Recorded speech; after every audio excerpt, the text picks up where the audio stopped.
Hi. While you're preparing for your interview for 2023-24, I am here with you with our latest edition of eMocks for 2023-24 interview. In this eMock, I would like to request a process that you follow. In fact, there's a lot of advantage that you have here. One big advantage that you have is your mind learns how to speak, not only speak to the point, and also, most interestingly, learn how to contract, or for that matter, expand an idea. Because we're going to give you questions. After that, there'll be a counter. I request you to place your mobile about 4 to 6 feet away from you and then listen to the question and watch for the counter which starts, which will be any time that you have. During that time, you record your answer, and while your mobile is kept a few feet away, you also emote better. You see how the whole thing is recorded. And this is one exercise I have found in the past. People have been coming back telling me that it's really, really helped them. And it is more powerful than any mock interview that you would gain. Because mock interview can give you a situation simulated, but they don't give you much practice sessions. This eMock is a major practice session that you can have for yourself, and you could see how you are progressing. Initially, it may not be very attractive, but if you stick on and do a few of them, you would be very happy. We'll give you a new edition of 2024. However, we are using some of our questions from our archives also, which have got still relevance left to them, because there's no time frame within which they have to be asking question for you in the real interview. So all the best. Global warming and the kind of concerns that we are having across the globe, the country may be tropical, temperate, equatorial, or polar for that matter, all of them are facing serious problem. You find that atmosphere is holding more water than ever before, and that can be seen as inducing lots of effects. In that backdrop, our finance minister has been talking about green economy. What is green economy? What are the possible manifestations of green economy that you can see, which is relevant for a developing country, and how it is different from the developed countries' concerns for green economy?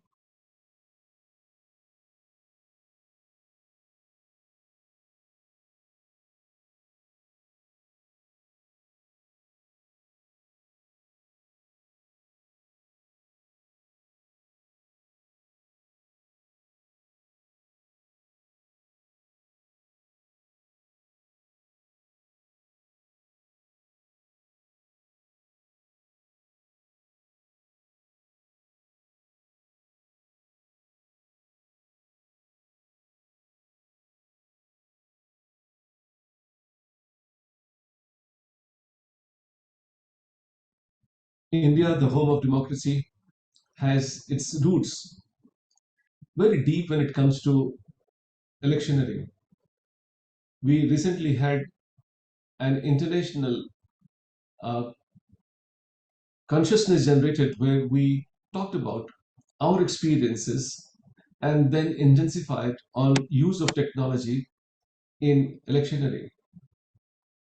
India is one of the front runners in this regard. But then there are so many facets apart from voting or electronic voting machine where technology can play a crucial role to ensure a vibrant voting system, a vibrant voting pattern in the country.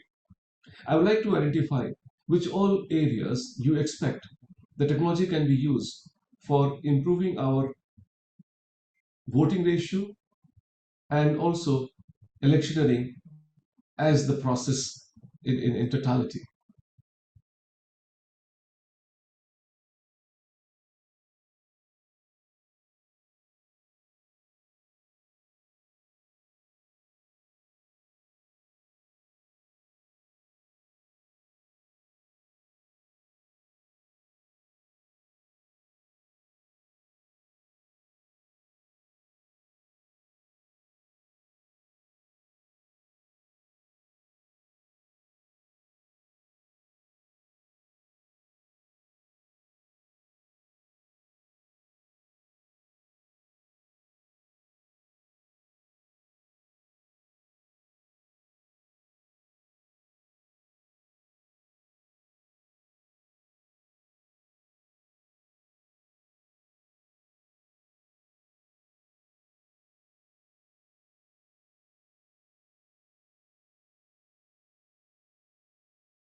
World Social Report 2023, of the many findings that they have identified, one particular thing which they have noted is that the world is graying pretty fast.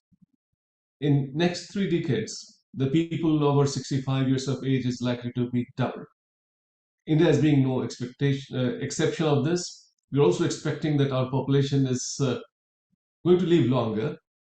In such conditions, what are the challenges one is likely to face as far as the demographic window of opportunity is concerned? And who are the major stakeholders who would ensure the challenges faced because of heavier pyramid of population is being managed better? Identify the stakeholders as well.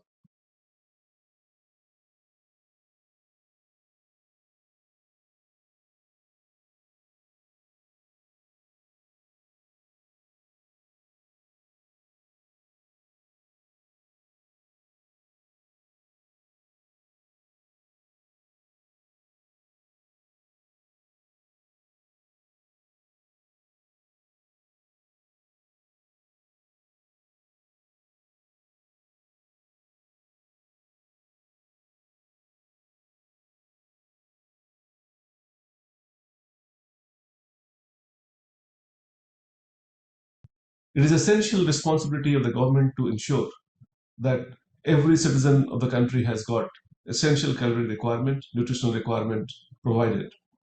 The present government in this direction is making a step towards developing a storage.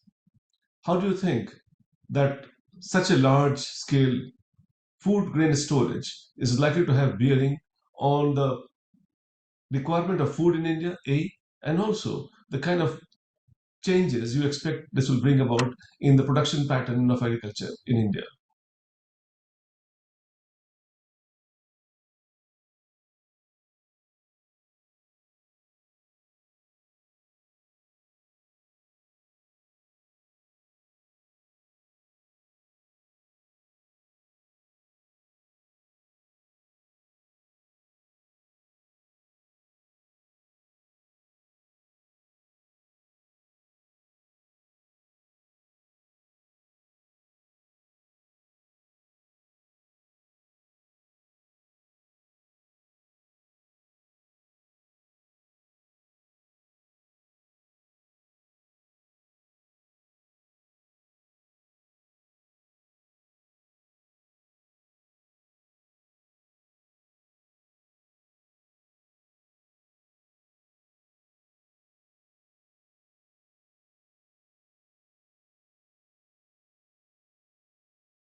Urban planning, and especially for a country like ours, has always been debated.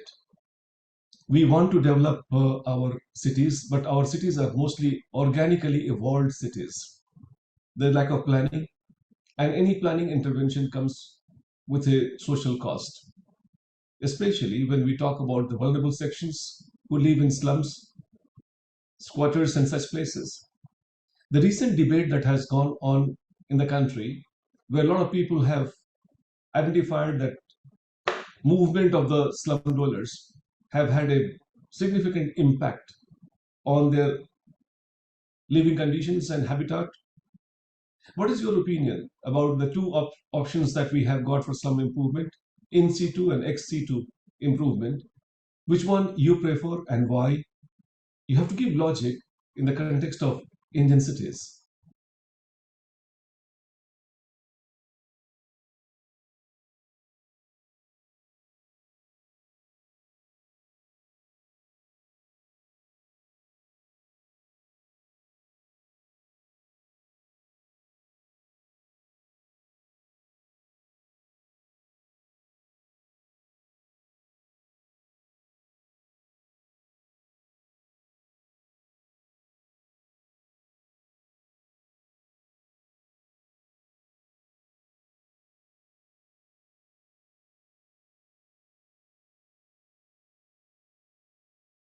G20 talked about circular economy. It also talked about recycling, and in particular, if I can pinpoint the plastics. I would like you to identify what global cooperations can be organized with respect to promoting the regulation and abuse of the plastics. We all understand that plastics, we just simply cannot say that we don't have plastics. Plastics in right quantity, at the right place, in the right manner is not as bad, but we have to basically regulate it. I would like to hear out your views about this plastics recycling and global cooperation that we can have on the same.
When the issue of climate comes, north south divide is very, very big.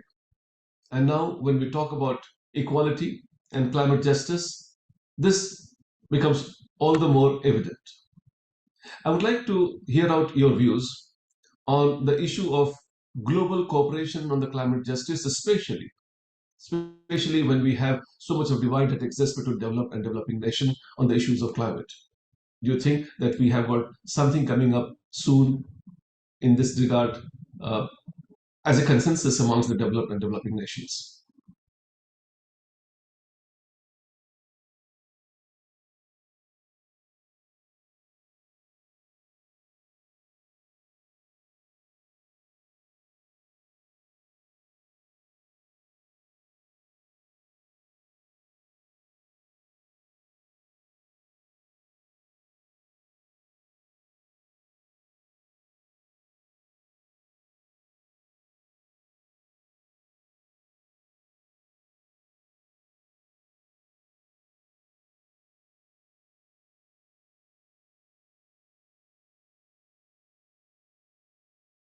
This debate has been going on for a long time that political parties should have their own ethical guidelines through which they can ensure that the participation of the right kind of candidates in the election process happens, right kind of money happens, and then those practices which are having impact on our democracy should be checked.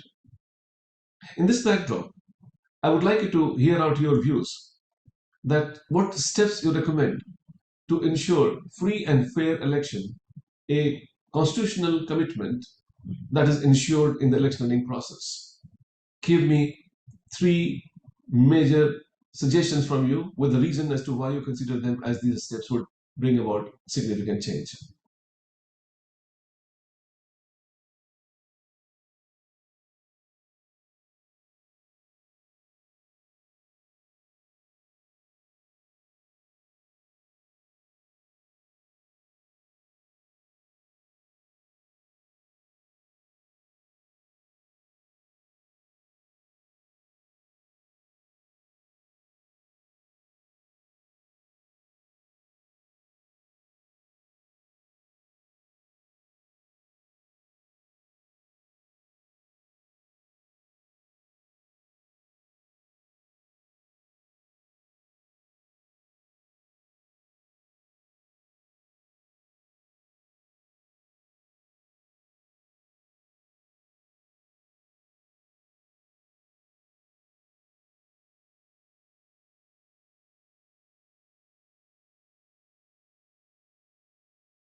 Now you have recorded some of the answers.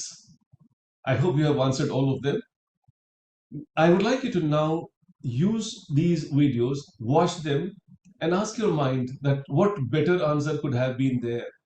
You could also ask yourself, did I understand the demand of the question? Could I finish it within the time which I was given in the counter? You can also ask that what is a better version of the same answer I can give, and that you can again record, revise, practice. I would really like you to make good use of this exercise by not only recording it, but replaying it for yourself to be able to understand what more you could have given in that answer.